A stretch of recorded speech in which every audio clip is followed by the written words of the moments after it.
¿Qué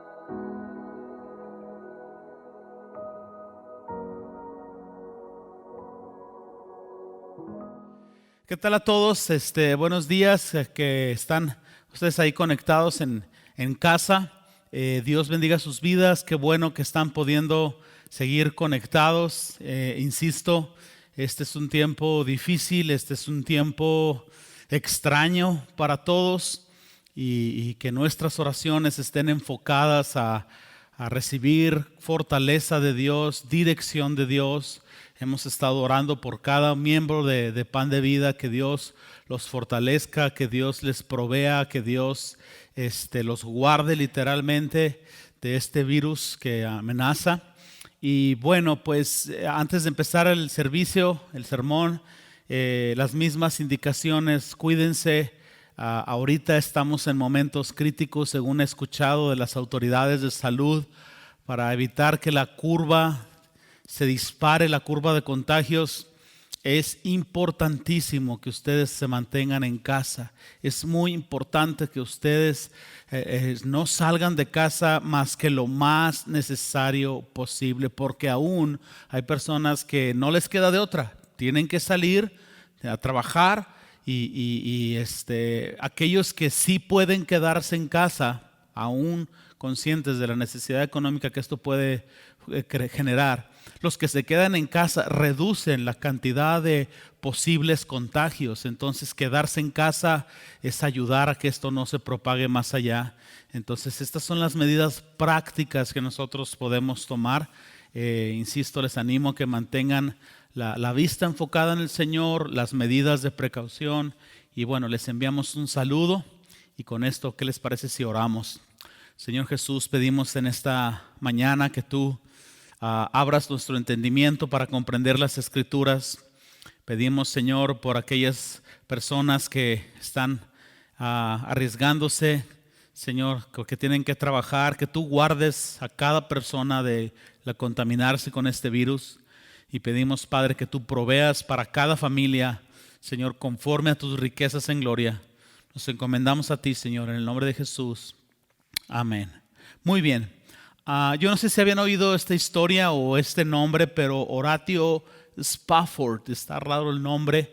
Es el autor de un himno que básicamente es el himno más conocido, más querido, probablemente más cantado desde finales de 1800 hasta la fecha. El himno se llama Estoy Bien. Y este hombre escribió este himno en un momento en el que estaba recibiendo consuelo de Dios por un momento difícil. Y él nunca pensó que esto llegaría a tales dimensiones. Simplemente quiso plasmar con lápiz y papel lo que estaba él sintiendo en ese momento. La historia es esta: en 1873 su esposa Ana viajó a Europa. En aquellos días se viajaba en barco. Y unos días después, exactamente el 2 de diciembre, Horatio recibe un telegrama que dice: salva sola, ¿qué debo hacer? Los telegramas permitían solamente 5 palabras. Horatio pronto se enteró que el barco donde iba su esposa y sus 4 hijas se había hundido. Sus 4 hijas se habían ahogado y solamente su esposa se había salvado. Pueden imaginar el impacto que este hombre tuvo tras saber que sus 4 hijas estaban muertas, se habían ahogado. Viajó hacia donde estaba su esposa para traerla de vuelta a casa. El viaje también fue en barco. Los viajes en barco tomaban tiempo y aunque no tenemos todos los detalles, podemos imaginarnos la experiencia que él tuvo, ¿verdad? Lágrimas de quebranto, inquietudes en su corazón en cuanto al por qué Dios lo permitiría, etcétera, etcétera. En la trayectoria, Horatio Spafford escribe este himno y, insisto, ha sido de los más queridos a través de los tiempos. El himno dice así: de paz inundada mi senda ya esté, o cúbrala un mar de aflicción. Cualquiera que sea mi suerte diré: estoy bien, tengo paz, gloria a Dios. Estoy bien, con mi Dios, con mi Dios. Estoy bien, estoy bien con mi Dios.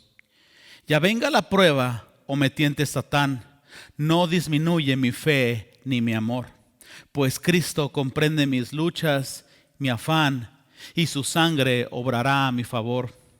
Oh, cuánto me gozo en su salvación, fue pleno su amor y su perdón. Clavó mi pecado en la cruz, lo olvidó. Gloria a Dios, gloria al Hijo de Dios. La fe se torna en una feliz realidad al irse velozmente la niebla. Desciende Jesús con gran majestad. Aleluya, estoy bien con mi Dios. Claro que estas son las letras, se le ha puesto diferentes tipos de música a este coro, pero lo que este hombre está tratando de decir en sencillas palabras es que respeta y acepta la voluntad soberana de Dios. Y cuando él dice estoy bien con mi Dios, él está diciendo no tengo ningún resentimiento con Dios, no estoy enojado con Dios por esto. Entiendo que Dios se ha mostrado mi vida amoroso y misericordioso, me ha salvado de mi pecado.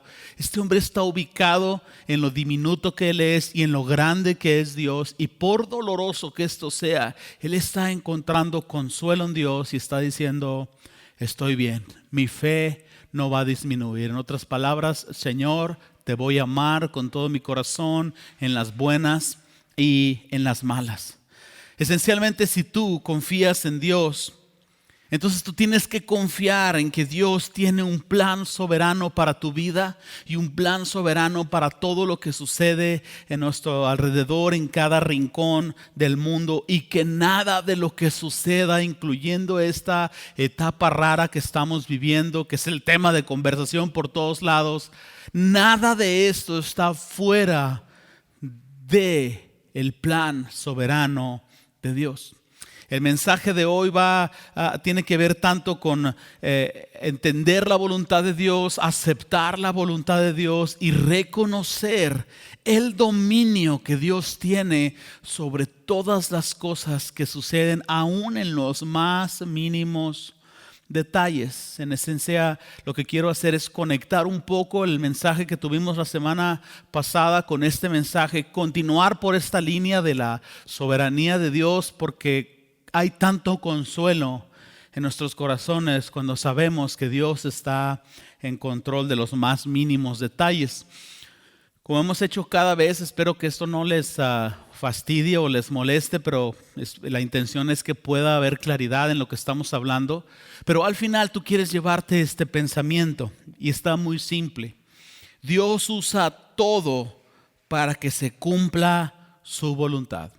Así de simple, Dios usa todo para que se cumpla su voluntad. Déjenme empezar con el primer punto. La historia de José en la Biblia nos enseña a descansar en la soberanía de Dios. Cuando uno lee la historia de José, es tan padre la historia, pero deja tantas lecciones tan increíbles del cuidado que Dios tiene sobre cada persona.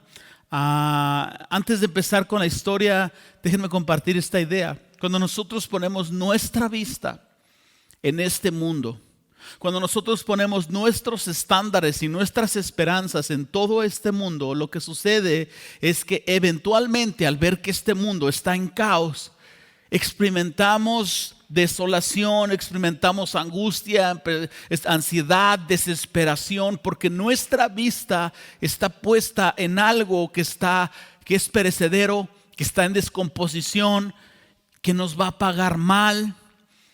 Tan simple como elevar nuestra vista al Señor y decir, este mundo no es mi hogar, por caótico que esto sea, no va a ser por siempre, solo estoy aquí por un tiempo, voy a regresar a casa. Mira, por caótico que pueda ser, por difícil que pueda ser, pensar y elevar nuestra vista al Señor produce en nosotros paz, produce en nosotros confianza, produce en nosotros alegría de saber que no estamos solos y que no somos producto de un accidente. Pongamos nuestra vista en el Señor entonces.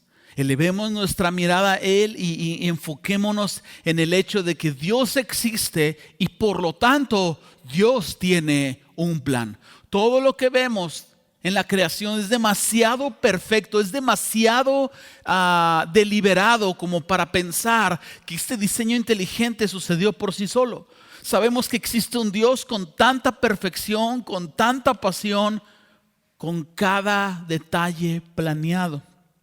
Y la vida de José nos enseña muchísimas cosas. José aprendió a confiar en Dios. José vivió el reto de confiar en Dios a pesar de cualquier circunstancia que se venía. La historia de José es una historia en la que se unen problemas familiares, problemas laborales, traiciones, caos ambiental a su alrededor, dominio de potencias mundiales, y en medio de cualquier situación familiar, laboral, ambiental en el mundo, caótica, Dios estuvo con José en cada momento.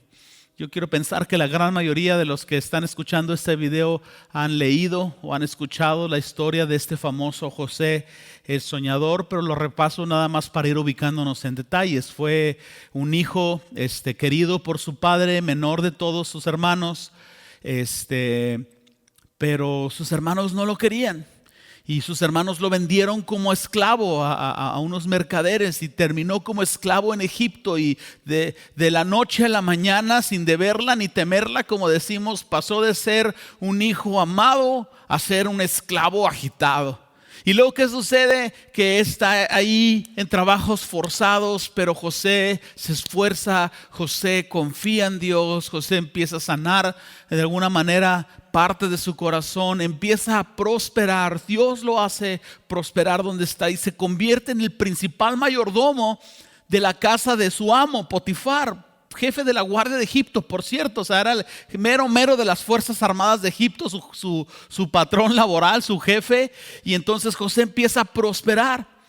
Y justo en ese momento, cuando todo se está sentando en su vida, la esposa de Potifar le echó el ojo y quiso acostarse con él. José se negó, y el premio de José, lo digo entre comillas, ¿verdad? Ustedes conocen el relato y saben que esto glorifica a Dios, pero no es una manera de expresarlo. El premio de José por portarse en santidad termina siendo la prisión. Acusado injustamente, está ahora José ahí en prisión.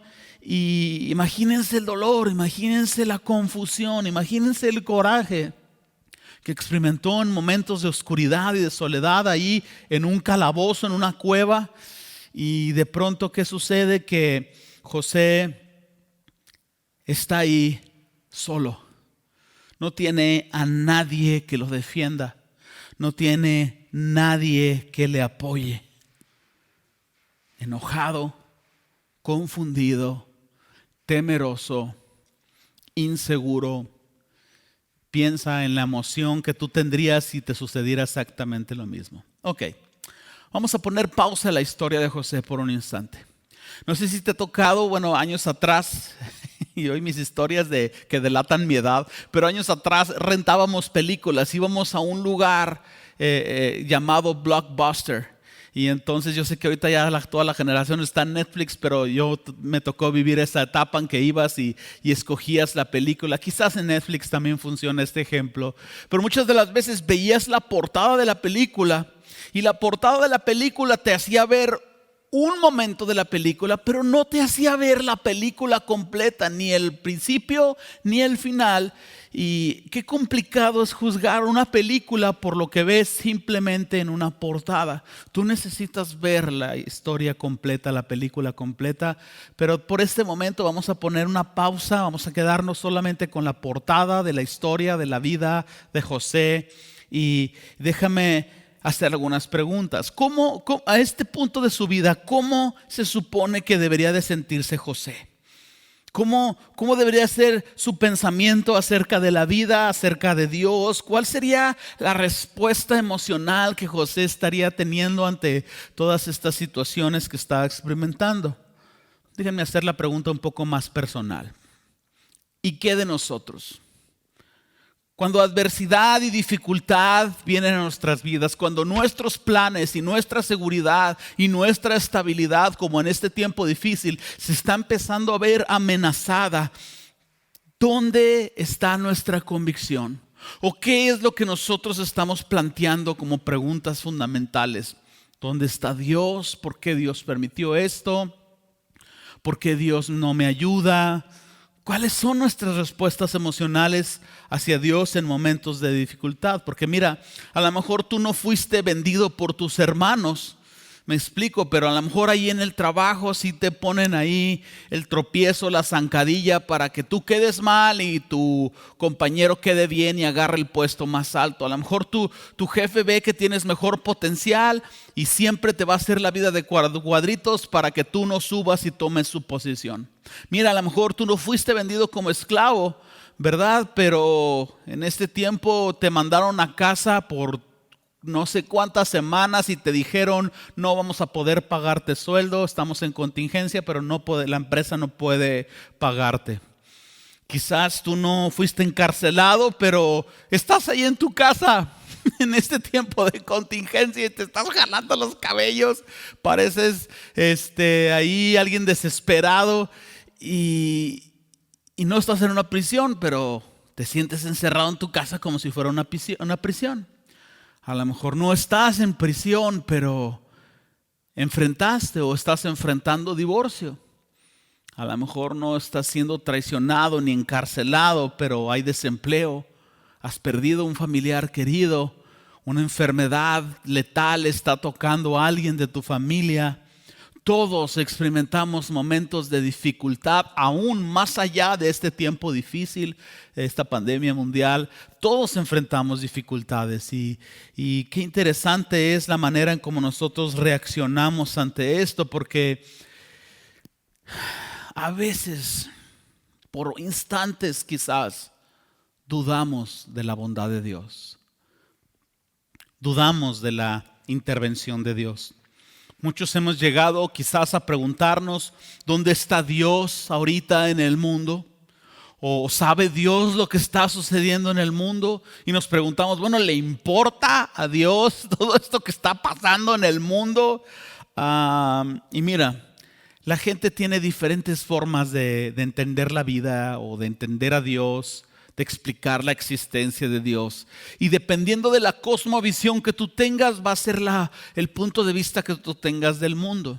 Si nosotros planteamos estas mismas preguntas a la luz de otras cosmovisiones del mundo, mira, déjame ver si lo puedo poner de esta manera. El deísmo, yo no sé si tú habías oído del deísmo. Es una cosmovisión, una filosofía que establece que Dios creó el universo, pero lo abandonó. Es decir, nomás lo hizo y lo dejó a su suerte. Entonces, ante el deísmo preguntamos: ¿le importa a Dios? Claro que no, Dios hizo el mundo y lo abandonó. Otra de las cosmovisiones es el panteísmo. El panteísmo es la creencia de que todo lo creado, todo lo existente no tiene historia y tampoco tiene propósito. Simplemente existe y esencialmente todo es parte de Dios. De hecho, si tú quieres entenderlo un poco más claro, las películas de Star Wars que manejan esta idea de la fuerza y que la fuerza es todo y todo es la fuerza y tú te conectas, tienen sus fundamentos en esta cosmovisión del panteísmo. La famosa película de Avatar años atrás, que expresaba que toda la naturaleza estaba conectada en sí misma y todo era Dios, tiene sus fundamentos en el panteísmo. Entonces, ante la cosmovisión del panteísmo, nos preguntamos: ¿a Dios le importa? Pues probablemente no, porque no hay ningún propósito en si hay sufrimiento o si no hay sufrimiento. ¿Qué del ateísmo? El ateísmo niega la existencia de Dios, por lo tanto, si Dios no existe, pues mucho menos existe el interés o la preocupación o el conocimiento de lo que está sucediendo. ¿Qué del cristianismo entonces? ¿Qué de la fe cristiana? ¿Cómo respondemos estas preguntas ante nuestra convicción de fe? Bueno, ante la fe cristiana podemos preguntarnos: ¿sabe Dios lo que está pasando en el mundo? ¿A Dios le importa? Y nosotros podemos decir: sí, claro que Dios sabe lo que está sucediendo. Claro que a Dios le importa lo que está sucediendo. Porque Dios existe y porque Dios se ha mostrado a nosotros, se ha hecho cercano a nosotros. Dios se ha mostrado a nosotros como un Dios personal. Y no solo esto, Dios ha probado que le importa todo lo que sucede y que ha tenido pensamientos de bien y no de mal para nosotros. Semana pasada leíamos este pasaje en Hebreos. Yo quisiera volver a retomarlo en Hebreos capítulo 1, versículo 3. Voy a leer varios pasajes y voy a ir tratando de explicar un poco de cada uno de ellos. Hebreos 1:3 habla de Jesús y dice: Jesús, el cual, siendo el resplandor de la gloria de Dios, la imagen misma de su sustancia, quien sustenta todas las cosas con la palabra de su poder. Brincamos a Colosenses capítulo 1, versículo 17. Colosenses está hablando también de Jesús. Y dice: porque en Él, en Jesús, fueron creadas todas las cosas, las que hay en los cielos, las que hay en la tierra, visibles e invisibles, sean tronos, sean dominios, sean principados, sean potestades. Todo fue creado por medio de Él y para Él. Y Él es antes de todas las cosas, y todas las cosas en Él subsisten. Cuando tú unes estos dos pasajes, este par de referencias, el Señor sustenta todo y el Señor hace que todo subsista. Llegamos a las conclusiones o a la conclusión de que efectivamente Dios está profundamente involucrado en todo lo creado. De tal manera que Dios lo mantiene existiendo y Dios lo mantiene funcionando. Y es increíble cómo todo esto funciona. Yo no sé si tú has estudiado un poco sobre apologética y sobre cómo Dios creó todas las cosas. Es una línea de estudio fascinante, increíble, refuerza tu fe grandemente. Pero en algún momento hemos hablado cómo Dios creó todas las cosas. Piensa en el sol. Dios hace que el sol exista, Dios hace que el sol funcione. Piensa en los animales y en las plantas. Dios hace que existan, Dios hace que funcionen en todo momento. Piensa en los ríos, en los acantilados, en los efectos de la naturaleza, las leyes de la física. Todo Dios lo ha creado y Dios lo sustenta. Piensa en los humanos. Dios los ha creado, Dios los ha sustentado. Con tal precisión, con tal plan deliberado que Dios hace increíble el entendimiento de todo esto. El sol está produciendo la energía suficiente para que cumpla los propósitos de Dios. La tierra está puesta a la distancia correcta, gira alrededor del sol con la velocidad correcta, con la inclinación correcta. ¿Cuál es la fuerza que hace el planeta Tierra girar, mantenerse inclinado sin bajar la velocidad? Si tan solo el planeta Tierra estuviera un grado más cerca del sol o un grado más lejos, se congelaría o se quemaría totalmente. ¿Quién es aquel que puso toda esta precisión? La Escritura dice que es Dios quien pone las presas delante de los leones y de los tigres, quien da de comer a los pajarillos. No sé si te ha tocado ir a alguna cascada. Yo he estado en varias de ellas. Basasiachi, yo creo que es de la más común que todos hemos conocido o que muchos han conocido, en las barrancas del Cobre, en el estado de Chihuahua. Y cuando tú estás viendo una cascada, al menos yo personalmente, no dejo de girar en un pensamiento. Y digo, esa agua está mojada. No es cierto. Esa agua está cayendo. Y tú la puedes contemplar por media hora cayendo. Y tú has tenido 20 años, 30 años de vida y durante esos 30 años esa agua ha estado cayendo. Y tú estás ahí media hora y por media hora no has cesado, pero tú te vas y tú continúas tu vida y el agua sí continúa ahí cayendo. ¿Cuánta agua hay? ¿Cuánta agua está circulando? Y la cascada está funcionando de día y de noche. Pasan los años y ahí está. Espero estarme explicando. Cada detalle de la creación, de nuestras vidas, Dios lo sustenta, Dios lo mantiene funcionando. Isaías 45:6 nos dice la Escritura: para que se sepa que desde el nacimiento del sol y hasta donde se pone, no hay más que yo, Jehová, y ninguno más que yo, quien formó la luz y creó las tinieblas, y que hago la paz y creo la adversidad. Yo, Jehová, soy el que hago todo esto. Todo lo que sucede, Dios está involucrado. Al menos Dios está consciente. En Job 37, versículos 6 al 13, dice la escritura: truena Dios maravillosamente con su voz, Él hace grandes cosas que nosotros no entendemos. Versículo 6, porque a la nieve dice, desciende a la tierra, y también a la llovizna y a los aguaceros torrenciales. Cuando está nevando, tú puedes decir con certeza, esa nieve la mandó Dios. Dios le ordena a la nieve caer. Así hace retirarse a todo hombre para que los hombres todos reconozcan su obra. Las bestias entran en su escondrijo y se están en sus moradas. Del sur viene el torbellino y del frío los vientos del norte. Por el soplo de Dios se da el hielo y las muchas aguas se congelan. Regando también llega a disipar la densa nube. ¿Quién hace esto? Dios. Y con su luz esparce la niebla. Versículo 12, asimismo, todos sus designios, todo lo que Él quiere, se revuelven las nubes en su alrededor, por todos sus designios, para hacer sobre la faz del mundo, en la tierra, lo que Él mande. Unas veces por azote, otras por causa de su tierra, otras por misericordia las hará venir. Qué increíble es cómo funciona todo, cómo Dios lo hace existir y lo mantiene funcionando. El Salmo 104:14 nos dice que el Señor hace todo lo que quiere en la tierra. Según los evangelios, en Mateo 5:45 nos dice el Señor que Dios hace llover sobre justos e injustos y hace salir el sol sobre justos e injustos. O sea, Dios le da el alimento y la oportunidad de vida, seas justo o no seas justo, y todos somos injustos.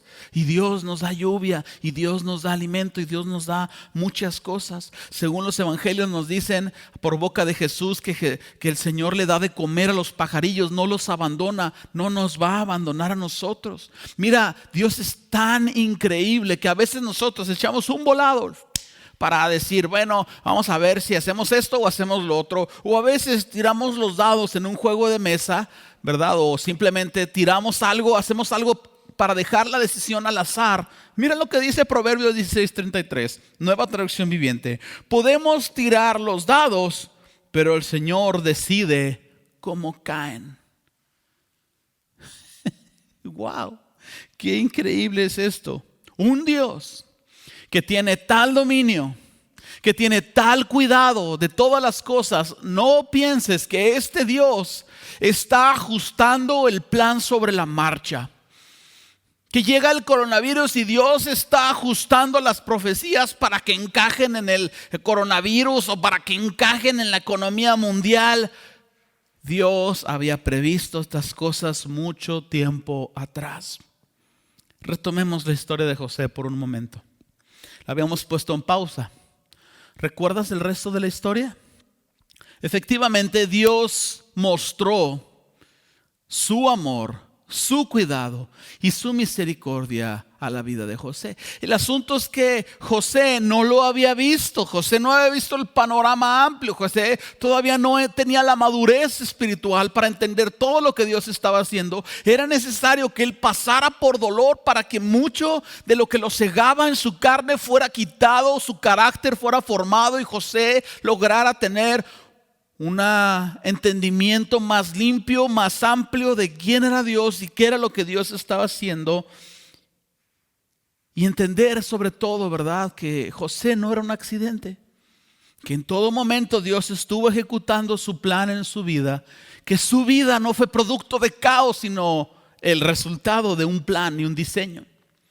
Si nosotros recordamos el resto de la historia, sabemos que en prisión José conoció al panadero del rey y al copero del rey. Interpretó ambos sus sueños. Al panadero no le fue muy bien con la interpretación, al copero sí.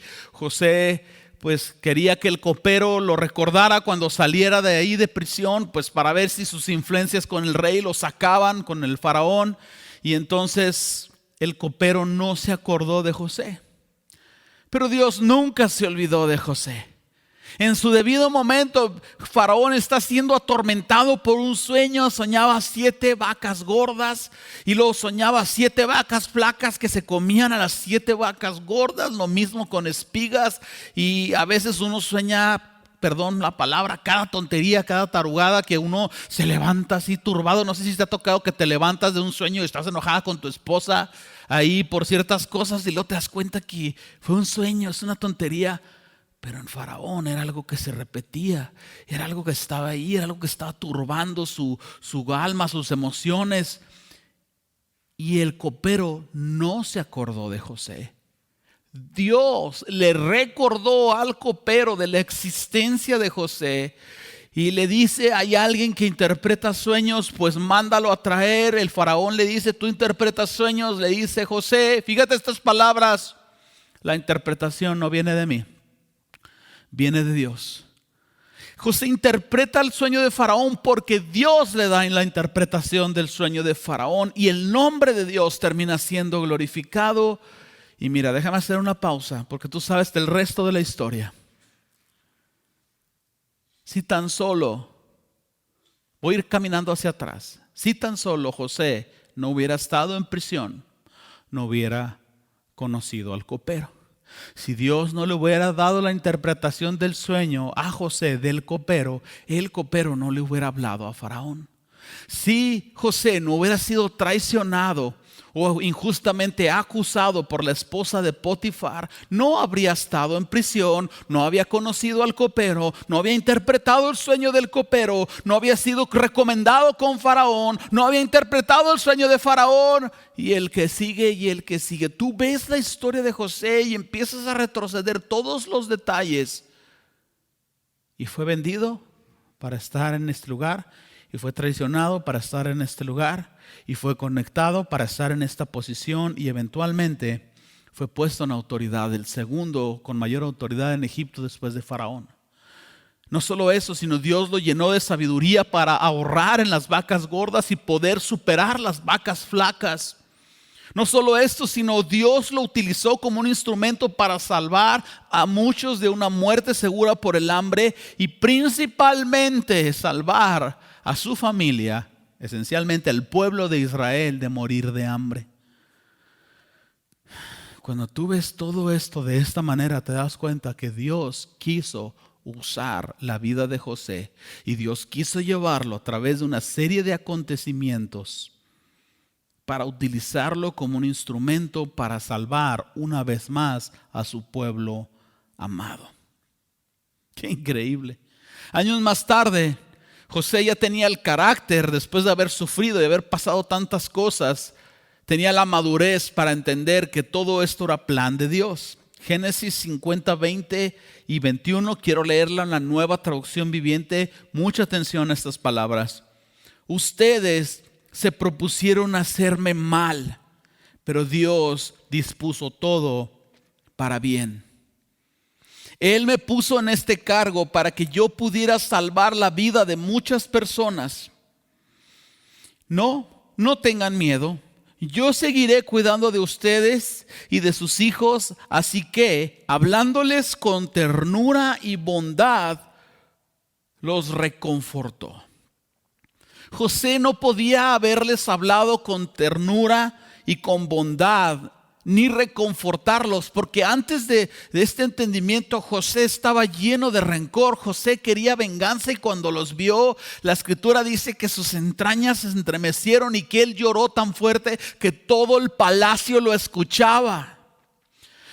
José perdonó, es otra historia aparte de esta gran historia, pero mira, esta ternura y esta bondad no salieron del corazón de José. Dios las puso ahí porque su corazón, después de haber sufrido, era tierra fértil para poder producir estos frutos, y esta ternura y esta bondad entonces vienen directamente de Dios. Inmerecidamente al pueblo de Israel, sí, como todas las bendiciones inmerecidas que nosotros recibimos, y a veces nos enfocamos nada más en esta pandemia del COVID, ¿no? Si tú quieres tomar este pasaje y encontrar una palabra clave, Tú estás pasando por momentos de dificultad y tú dices, ¿cómo hago para encontrar un punto, un gatillo, un punto clave para guiar mi vida, para encontrar consuelo? ¿Cómo encuentro la ternura y la bondad de Dios? Mira, aquí está. Lee nuevamente, si tienes ahí en tu casa la Nueva Traducción Viviente, si no yo lo vuelvo a leer. Mira, lo voy a leer nuevamente, Génesis 50:20. Ustedes se propusieron hacerme mal. Fíjate estas dos palabras. Pero Dios.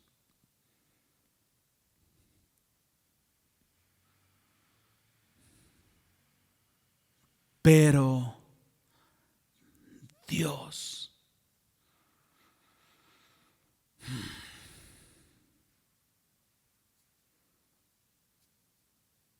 El mundo está en caos. Pero Dios está en control. Estas dos palabras ofrecen un consuelo y una esperanza en nuestras vidas, porque nos confirman que Dios está en medio de todo lo que sucede, consciente, haciendo existir las cosas, haciendo que funcionen las cosas, ejecutando su plan, pero Dios. Estas dos palabras nos dicen que sin importar qué venga, qué suceda, qué te pase, dónde estés, qué pierdas, si se deshacen tus planes o no, Dios es soberano. Dios está al pendiente de tu vida. Él ha escrito en la palma de su mano todas aquellas cosas que serían luego formadas en tu vida. Así que cuando vengan las dificultades y la aflicción, tú puedes tomar estas dos palabras y hacerlas un gran fundamento de convicción a tu vida. Pero Dios. La empresa está recortando personal, pero Dios todavía es soberano y se puede encargar de mí y de las necesidades de mi familia. Nos están mandando a casa para esta contingencia del COVID-19 y nos están mandando un mes a casa sin sueldo. Pero Dios es suficiente para proveer y cubrir mis necesidades. El cáncer regresó, pero Dios todavía no ha terminado conmigo. Mi alma está afligida, mi alma está atribulada, pero Dios me da fortaleza y me da el ánimo suficiente para seguir adelante. Mi hijo está gravemente enfermo y los doctores me dicen que no hay esperanza, pero Dios es quien tiene la última palabra. El mundo parece que se está cayendo en pedazos, hay caos, hay crisis financiera. Había crisis financiera antes de todo este tiempo. Tú y yo sabemos hacia dónde va a ir todo esto. Más crisis, sinceramente va a haber más dificultad. Muchas cosas sucediendo, violencia ya había, terremotos ya habíamos experimentado, hambre ya había en el mundo, contaminación, calentamiento global, gobiernos corruptos. Pero Dios ha escrito la historia de todas estas cosas con un final glorioso.